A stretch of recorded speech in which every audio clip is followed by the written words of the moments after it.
Vincent Kane stood before the floor-to-ceiling windows of his Chicago office, watching the city pulse with afternoon energy. At 41, he had built Sterling Global from nothing into a technology empire worth billions. Today, however, money felt meaningless. 3 months earlier, doctors had given him news that shattered his carefully constructed world. He was dying. Not immediately, but inevitably. A rare genetic condition that would progressively steal his mobility and independence. He had 2 years, maybe 3. This reality forced Vincent to confront an uncomfortable truth. He had built an empire, but had no one to leave it to. No real connections beyond business transactions. No legacy beyond profit margins. The revelation drove him to create an unusual experiment. One that would help him understand human nature and perhaps find someone worthy of trust. For women. One opportunity Grace Miller smoothed her modest skirt as she entered the executive conference room alongside 3 other women. Her heart raced with uncertainty. At 32, Grace had worked as Vincent Kane's executive coordinator for 2 years, managing his impossible schedule while raising her 7-year-old daughter Emma alone. She earned enough to survive, barely, but never enough to truly breathe. Beside her sat Olivia Chen, the razor-sharp finance director whose designer wardrobe cost more than Grace's annual rent. Olivia had climbed from analyst to director in just 5 years, her ambition matched only by her intelligence. Rebecca Torres, the public relations manager, radiated confidence. Her connections spanned from city politicians to celebrity entrepreneurs. She navigated social circles with practiced grace, turning every interaction into opportunity. Nina Patel, the youngest at 28, led Sterling's innovation lab. Her technological breakthroughs had saved the company millions. Despite her brilliance, Nina remained humble, her focus always on impact rather than recognition. Vincent entered, carrying 4 identical black cards. The platinum embossing caught the light as he placed one before each woman. 24 hours, he announced, his deep voice filling the room. These cards have no limit. Spend as much or as little as you wish. No restrictions, no judgments, no consequences for your jobs. His gray eyes moved deliberately across each face. Tomorrow evening, you'll join me for dinner. Bring evidence of your purchases. Show me who you truly are when constraints disappear. The weight of choice. Olivia immediately saw opportunity. Rebecca's mind raced with networking possibilities. Nina considered charitable applications. Grace felt only confusion and fear. Why us? Olivia asked, her tone professional, despite her curiosity. Vincent leaned against the conference table. Let's call it research into human nature. I'm at a crossroads. You 4 represent different paths forward. I need to understand which path leads somewhere meaningful. After he dismissed them, Grace sat alone in the empty conference room, staring at the black card. Her phone buzzed. Emma's school nurse. Your daughter's breathing issues are getting worse. She needs to see a specialist soon. Grace closed her eyes against tears. Emma had suffered respiratory problems since birth. Their insurance covered basic care, nothing more. The specialist appointments she needed cost thousands. Grace had been saving for months, but she was still far short of what they needed. The black card seemed to burn in her hand. Was this a test of ethics? Would using it for personal needs prove she was untrustworthy? But if she didn't use it, Emma would continue suffering. A mother's priority, Grace made her decision before leaving the parking garage. She drove straight to Children's Medical Center, where Dr. Harrison Chen specialized in pediatric pulmonology. His waiting list stretched 6 months, but desperate parents sometimes got lucky with cancellations. I need to see Dr. Chen, Grace told the receptionist, her voice steady despite her shaking hands. Today, if possible. Money isn't an issue. The receptionist's eyebrows rose. Let me check our schedule. 30 minutes later, Grace sat in Dr. Chen's consultation room while Emma played with toys in the corner. The doctor reviewed Emma's medical history with growing concern. Your daughter has a treatable condition, but she needs specialized care immediately, he explained. I recommend a full respiratory assessment, new medications, and monthly monitoring. The total cost will be substantial. Grace pulled out the black card. Whatever she needs, 4 hours later, Emma had been thoroughly examined, prescribed proper medications, and scheduled for follow-up care. The bill exceeded $8,000. The card processed without hesitation. Ami. "I can breathe better already," Emma said as they left. Clutching her new inhaler and a prescription bag full of medications, Grace felt guilt and relief in equal measure. She had used Vincent Kane's money for personal needs, but watching Emma breathe easier made every doubt worthwhile. Practical necessities the next morning. Grace made 2 more stops. First, the auto repair shop, where her dying transmission had been grinding for months. The mechanic quoted $3,000 for repairs. Grace handed over the black card without hesitation. If her car died, she couldn't get Emma to school or herself to work. Second, she visited a children's clothing store. Emma had outgrown everything. Chicago winters were brutal. Grace filled her cart with warm coats, boots, and proper winter gear. Another $1,000. By afternoon, Grace had spent over $12,000 all on necessities. She felt simultaneously grateful and terrified. What would Vincent think? Would he see a responsible mother or someone taking advantage? The final purchase that evening, after putting Emma to bed, Grace researched Vincent Kane. Most articles focused on his business success, but one old interview caught her attention. Vincent mentioned his mother, Catherine Kane, who had raised him alone after his father abandoned them. She had built a small community center in their neighborhood before cancer took her when Vincent was 20. Grace found what she was looking for in a rare bookshop. Building Communities, Catherine Kane's Legacy, was a small press memoir about Vincent's mother and her work helping single parents. Only a few copies existed. Grace purchased the book along with a simple card. She wrote, "The greatest success isn't measured in profits. Thank you for this opportunity to invest in what truly matters." She had no idea this gesture would change both their lives forever. Grace woke to sunlight streaming through her bedroom window and the sound of Emma breathing clearly for the first time in months. The new medications were working. Grace touched the black card on her nightstand, wondering if she had made the right choices. Today, she would face Vincent Kane and discover whether her decisions had cost her everything. Her phone buzzed with messages from a group chat Vincent had created for the 4 women. Olivia had posted photographs of her purchases, elegant furniture from a premium boutique, original artwork from a Michigan Avenue gallery, and investment pieces, including vintage watches and designer handbags. Her caption read, "Quality investments that appreciate over time." Rebecca shared images from an exclusive restaurant, tickets to a private charity gala, and receipts from a luxury spa. She had hired a personal stylist and purchased an entire wardrobe from high-end boutiques. Investing in relationships and experiences that open doors? Her message explained. Nina posted a single photograph, a donation receipt to 3 different educational nonprofits, along with new computer equipment for underprivileged schools. Technology should benefit everyone, not just those who can afford it. Grace stared at her phone. Should she share her purchases? Medical bills and car repairs seemed pathetically ordinary compared to the others. She decided to remain silent, slipping her phone into her purse as Emma called for breakfast. Whispers and speculation, the Sterling Global office, buzzed with rumors about Vincent's experiment.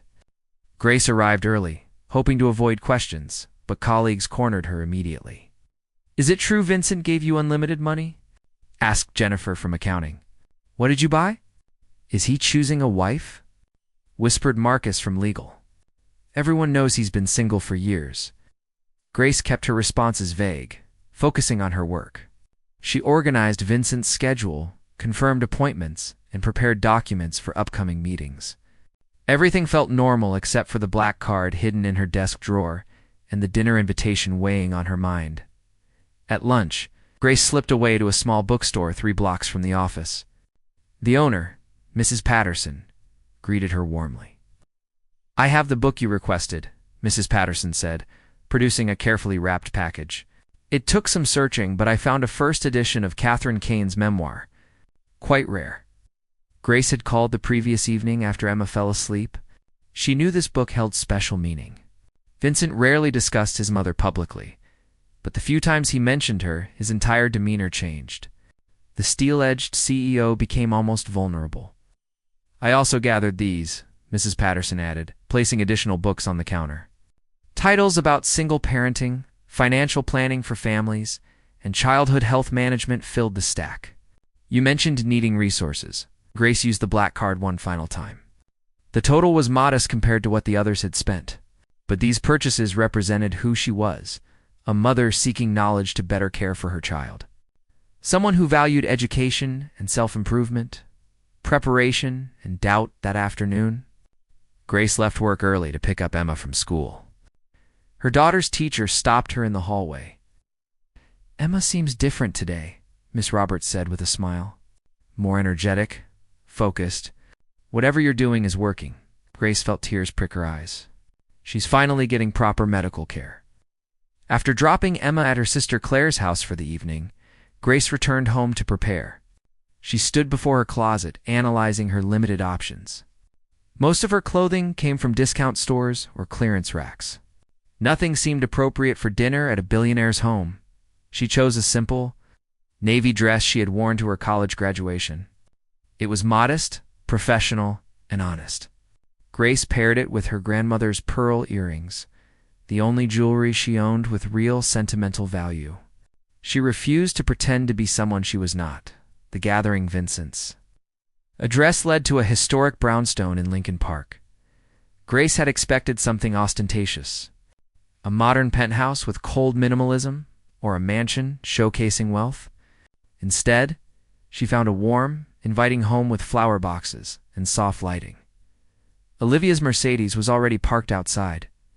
Along with Rebecca's Lexus, Nina pulled up in her Tesla, just as Grace arrived in her newly repaired Honda. "Ready for Judgment Day?" Nina asked, her voice tinged with nervous humor. "As ready as I'll ever be," Grace replied. Noticing Nina carried only her laptop bag, not shopping bags, Rebecca answered the door before they knocked, champagne in hand. "Welcome to the final act." Vincent's been cooking all afternoon. The interior surprised Grace even more than the exterior. Books lined every wall. Photographs showed landscapes and city scenes, but no people. The furniture looked comfortable rather than expensive. Everything spoke of a man who valued substance over show. "Cooking?" Nina asked. "Vincent Kane cooks. Apparently he's full of surprises," Olivia said from the living room, where her purchases were artfully displayed.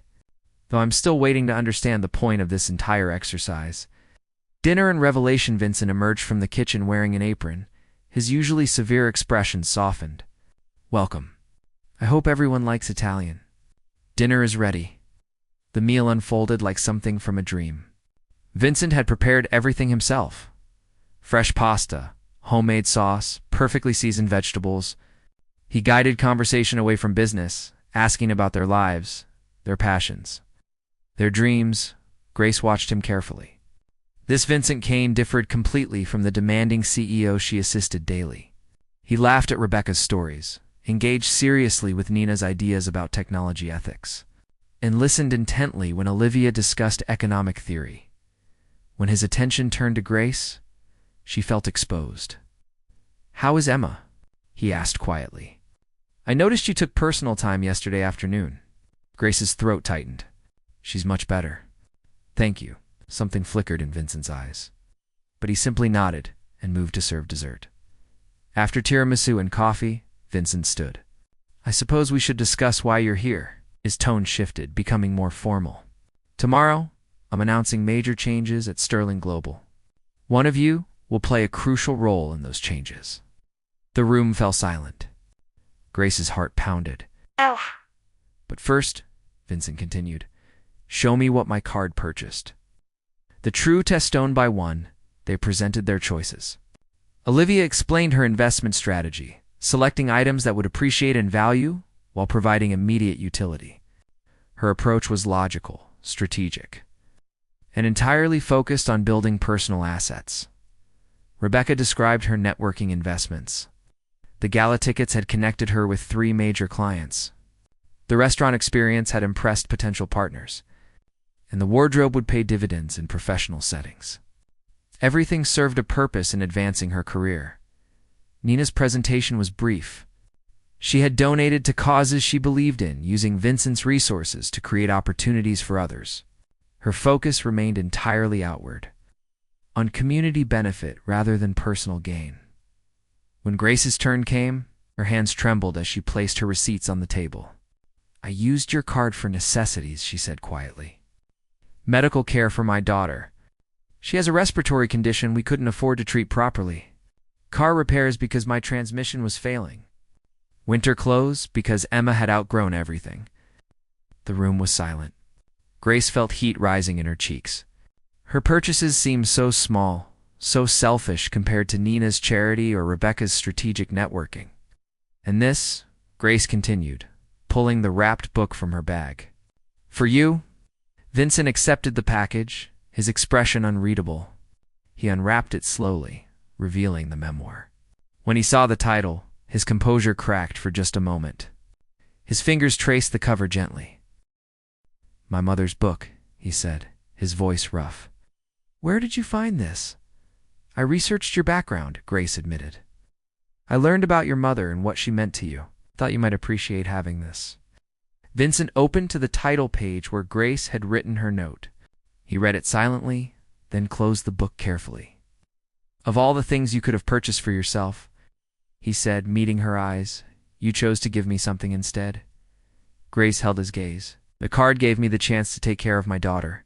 That gift was priceless. I wanted to give something back." The moment stretched between them, charged with unspoken understanding. Then Vincent smiled, a genuine expression that transformed his entire face.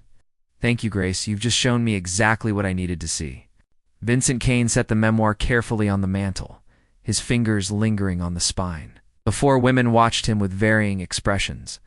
Olivia's calculated curiosity, Rebecca's practiced patience, Nina's genuine interest, and Grace's quiet apprehension. The fire crackled in the hearth, casting dancing shadows across the room.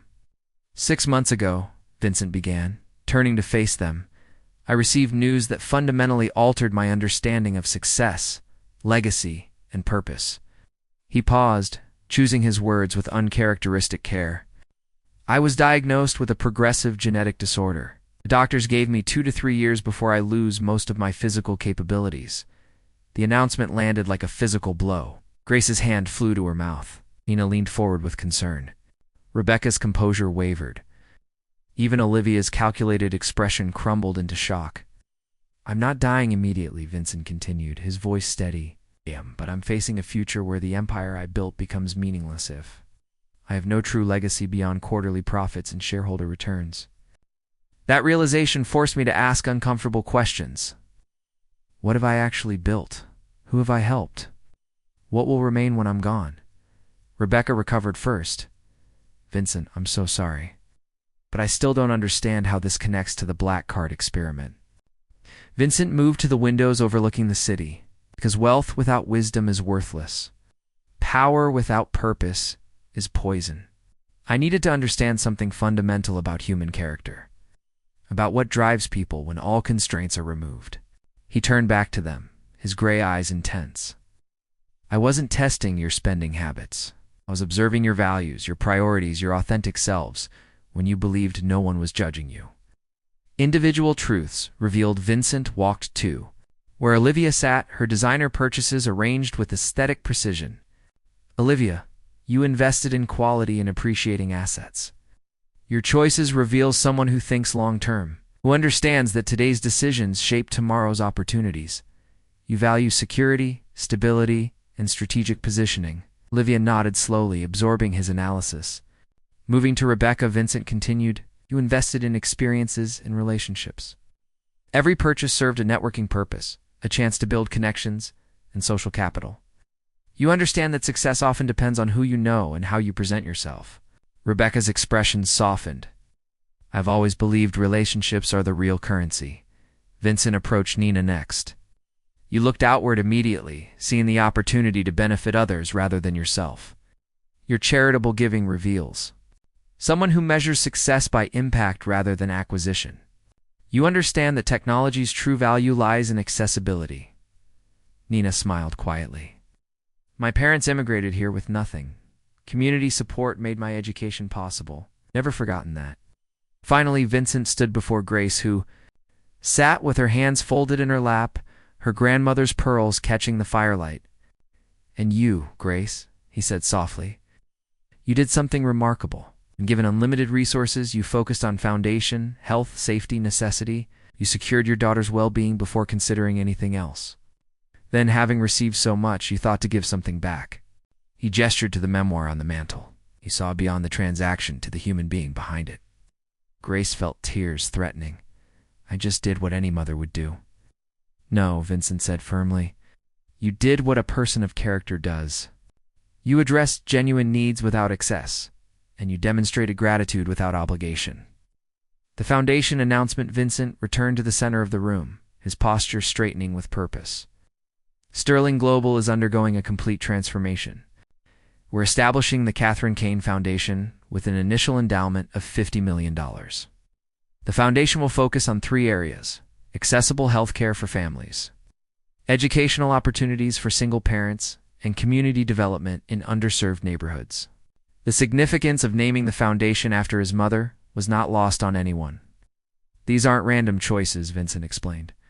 "My mother raised me alone after my father left. She worked 3 jobs while building a community center that helped dozens of families.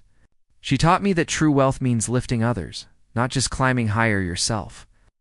Cancer took her when I was 20, and I've spent the last 21 years building an empire while forgetting the lessons she lived by."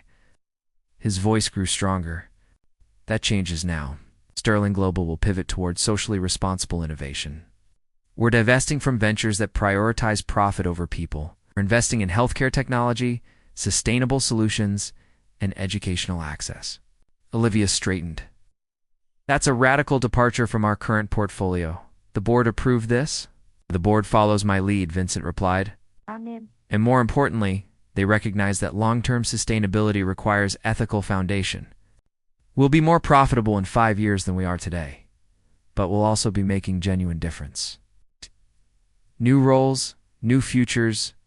Vincent activated a screen on the wall, displaying organizational charts. "Each of you demonstrated qualities that align with specific needs in our transformation. I'm offering each of you a new role." He looked at Olivia. "Your financial acumen and strategic thinking make you ideal for leading our new Sustainable Innovation Division as Chief Financial Officer. You'll oversee investment in technologies that generate both profit and positive impact." Olivia's eyes widened. The position represented a significant promotion and enormous responsibility. Greca. Vincent continued, "Your networking abilities and understanding of relationship value are perfect for our new Community Engagement Division.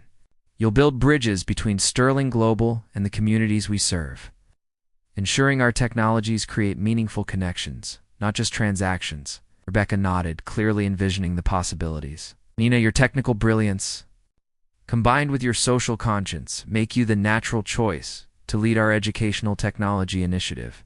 You'll expand access to cutting-edge learning tools for students who currently have none." Nina's reserved expression brightened with excitement. Finally, Vincent turned to Grace. The room seemed to hold its breath. "Grace, your demonstrated priorities, your understanding of genuine need, and your ability to see the person behind the position make you uniquely qualified to lead the Vincent Kane Foundation as its executive director." Grace felt the world tilt. "What? Vincent, I'm not qualified. I don't have an MBA or nonprofit experience. I'm just an executive coordinator." "You're a mother who knows what families actually need," Vincent countered. "You're someone who understands. That help means addressing real problems, not just writing checks for publicity. You're a person who thinks to give back, even when you've received. Those qualifications matter more than any degree." "But I have a 7-year-old daughter," Grace protested. "I can't take on something this enormous," Vincent smiled. "The foundation will provide comprehensive childcare support, flexible scheduling, and a staff to help you learn what you need to know. I'm not asking you to do this alone, Grace. I'm asking you to lead with your heart, while others provide structural support." The others began discussing details, asking questions about their new roles. But Vincent gestured for Grace to follow him to his study. She rose on unsteady legs, her mind reeling. The study was quieter, lined with books and photographs. Vincent poured 2 glasses of water, handing her one. "There's something else," he said quietly. "Something personal." Grace waited, her heart pounding. "When I learned about my diagnosis, I realized I'd built my entire life around avoiding vulnerability," Vincent explained. "After my mother died, I decided emotions were weakness. I focused entirely on success, on building something that couldn't be taken away. But in doing that, I built a fortress that kept everything out, including meaning." He looked directly at her. "Watching you yesterday reminded me of my mother. Not just your circumstances, but your character. The way you prioritized Emma's health above everything else. The way you thought of others, even while addressing your own needs. The way you saw me as a person rather than just a powerful executive." Grace's breath caught. "Vincent, I don't understand what you're saying." "I'm saying that this experiment revealed something unexpected," he continued. "I designed it to find someone trustworthy to lead my foundation. What I found instead was someone who reminded me why building a legacy matters in the first place." He stepped closer. "I'm not suggesting anything inappropriate, Grace. You'll be evaluated as executive director based entirely on your performance. But I am saying that meeting you, seeing your choices, understanding your character, it's given me something I haven't had in years. Hope that there are still genuine people in the world. People who care about substance rather than status." Grace felt tears sliding down her cheeks.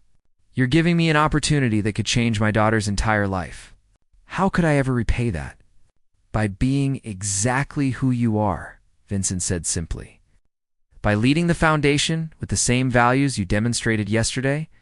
By showing me that my mother's lessons about community and compassion can actually transform lives on a larger scale." Catherine Kane Foundation occupied an entire floor of Sterling Global's headquarters. Grace stood in her office, watching the sunset paint Chicago's skyline in gold and crimson. Behind her desk hung a photograph, Vincent with his mother outside her community center, both smiling. The past 6 months had transformed everything. Grace had moved Emma into a better neighborhood, closer to excellent schools. Emma's health had stabilized completely with proper ongoing care. Grace had learned nonprofit management from experienced consultants while developing her own instinctive understanding of what families needed. The foundation had already helped 300 families access health care, launched scholarship programs for 50 single parents, and funded community centers in 4 underserved neighborhoods. Grace's vision of help that addressed real needs rather than symbolic gestures was reshaping how charitable work functioned. Her phone buzzed. "Vincent, dinner tonight?" His message read. "I'm cooking again," Grace smiled. These dinners had become tradition. Once a month, Vincent cooked while Grace brought Emma. They talked about the foundation, about life, about everything and nothing. Slowly, carefully, something deeper was growing between them. Not boss and employee, not benefactor and recipient. 2 people learning to trust, to hope, to imagine futures they'd both thought impossible. "Emma and I will bring dessert," Grace replied, as she gathered her things to leave. Olivia stopped by her office. "Board meeting went well," Olivia reported. "Our sustainable division exceeded projections for the 4th consecutive quarter. Turns out, ethics and profit aren't mutually exclusive." Nina appeared behind her. "The educational initiative just partnered with 50 new schools. We're changing lives, Grace." Rebecca joined them. "Media coverage of our community programs has been extraordinary. Sterling Global's reputation has never been stronger." The 4 women stood together, looking out at the city. For different people with different values and different approaches, but each had found their place in something meaningful. "He gave us more than a black card," Grace said quietly. "He gave us the chance to become who we were meant to be." That evening, Grace and Emma arrived at Vincent's brownstone, carrying homemade cookies.